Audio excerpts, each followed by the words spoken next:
ಅಮಿತ್ ಶಾ ಅವರು ಹೇಳ್ತಿದ್ದಾರೆ ನಮಗೆ ವಿಳಂಬವಾಗಿ ವರದಿಯನ್ನ ಕೊಟ್ಟು ನಾವು ಹೇಗೆ ಕೊಡಕ್ಕಾಗಲ್ಲ. ಕೆಲಸ ಮಾಡಿ. ಈಗ ನಾವು ಸೆಪ್ಟೆಂಬರ್ನಲ್ಲೇ ಕೊಟ್ಟಿದ್ದೀವಿ ಮೆಮೊರಾಂಡಮ್ ಅಂತಂದ್ರೆ, ಸೆಪ್ಟೆಂಬರ್ನಲ್ಲಿ ಕೊಟ್ಟ ಮೇಲೆ ಅಕ್ಟೋಬರ್ನಲ್ಲಿ ಸೆಂಟ್ರಲ್ ಟೀಮ್ ಬಂದಿದೆ, ಅವರು ವರದಿ ಕೊಟ್ಟಿದ್ದಾರೆ ಅಕ್ಟೋಬರ್ 20. ಅದು ಸುಳ್ಳಾದರೆ ನಾ ರಾಜೀನಾಮೆ ಕೊಟ್ಬಿಡ್ತೀನಿ. ಅವ್ರು ಕೊಡ್ತಾರ?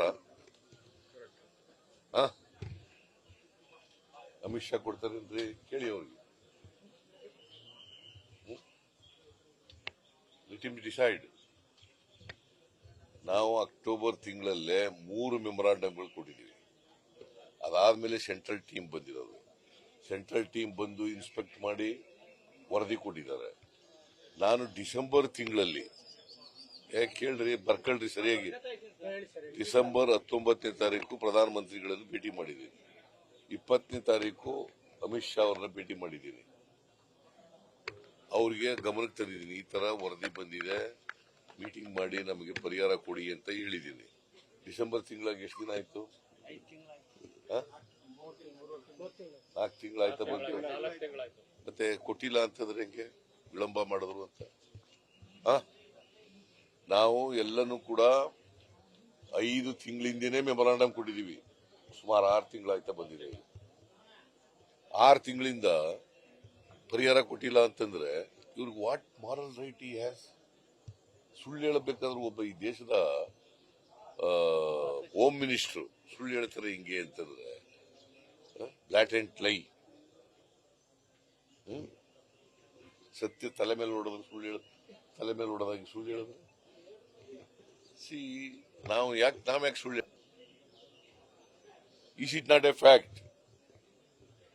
ಡಿಸೆಂಬರ್ 20ನೇ ತಾರೀಕು ಇವರನ್ನ ನಾನು ಕೃಷ್ಣ ಬೈರೇಗೌಡ ಇಬ್ಬರನ್ನು ಭೇಟಿ ಮಾಡಿ ಇವರನ್ನ ಮನವಿ ಮಾಡದ್ದು. Is it not a fact? ಅವ್ರು ನಮ್ಗೆ ಹೇಳಿದ್ದು ಡಿಸೆಂಬರ್ 23ಕ್ಕೆ ಮೀಟಿಂಗ್ ಕರೆದಿದ್ದೀನಿ,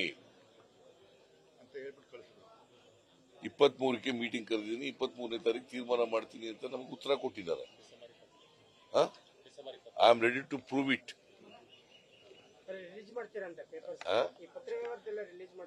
ಕೋರ್ಟ್ಗೆ ಹಾಕಿದೀವಲ್ಲ, ಕೋರ್ಟ್ಗೆ ಹಾಕಿದೀವಲ್ಲಯ್ಯ, ಅಲ್ಲೇ ಕೋರ್ಟ್ಗೆ ಕೊಟ್ಟಿದೀವಲ್ಲ ಎಲ್ಲನೂ. ಯಾವ್ಯಾವ ಕಾಲದಲ್ಲಿ ಮೆಮೊರಾಂಡಮ್ ಕೊಟ್ಟು, ಯಾವ ಕಾಲದಲ್ಲಿ ಅವರು ಬಂದಿದ್ರು, ಎಷ್ಟು ದಿನದಿಂದ ಆಯ್ತು, ಬರಗಾಲ ಎಷ್ಟು ತಾಲೂಕುಗಳು ಡಿಕ್ಲೇರ್ ಮಾಡಿದೀವಿ, ಎಲ್ಲನೂ ಕೋರ್ಟ್ಗೆ, ಸುಪ್ರೀಂ ಕೋರ್ಟ್ಗೆ ಹೋಗಿದೀವಿ ನಾವು. ಇಲ್ಲ ಸುಪ್ರೀಂ ಕೋರ್ಟ್ಗೆ ಇವೆಲ್ಲ ಇಲ್ಲಿಯವರು ಹೋಗಕ್ಕಾಗತ್ತಾ? ಹೇಳಿ ನೀವೇ. ಅದರಿಂದ ಅಮಿತ್ ಶಾ ಅವರು ಸುಳ್ಳು ಇಷ್ಟೊಂದು ಹೇಳ್ಬಾರ್ದು. ಕೊಡ್ಲೇಬೇಕ್ರಿ ಅದು. NDRF ದುಡ್ಡು ಇದೆಯಲ್ಲ, ಅದು ಕೇಂದ್ರ ಸರ್ಕಾರಕ್ಕೆ 15th ಫೈನಾನ್ಸ್ ಕಮಿಷನ್ ಶಿಫಾರಸ್ ಮಾಡಿರೋ ದುಡ್ಡು. ಅದು NDRF ಅಂತಂದ್ರೆ ಏನ್ ಗೊತ್ತಾ ನಿಮ್ಗೆ? ಏನ್ ಹೇಳಿ? National disaster response fund. National disaster response fund ಪ್ರತಿ 5 ವರ್ಷಕ್ಕೆ ಎಷ್ಟು NDRF ನಲ್ಲಿ ದುಡ್ಡು ಇರಬೇಕು ಅಂತ ಹೇಳ್ತಾರೆ. ಮತ್ತೆ ಯಾವ ಪ್ರವಾಹ ಬಂದಾಗ, ಬರಗಾಲ ಬಂದಾಗ ಅಥವಾ ಇನ್ಯಾವುದೇ ಅನಾಹುತಿಗಳಾದಾಗ ಕೊಡಬೇಕು ಆದ್ರಿಂದ ದುಡ್ಡು ಅಂತ 15th ಫೈನಾನ್ಸ್ ಕಮಿಷನ್ ಹಣಕಾಸಿನ ಇದು ಆಯೋಗ ಶಿಫಾರಸ್ ಮಾಡ್ತಾರೆ.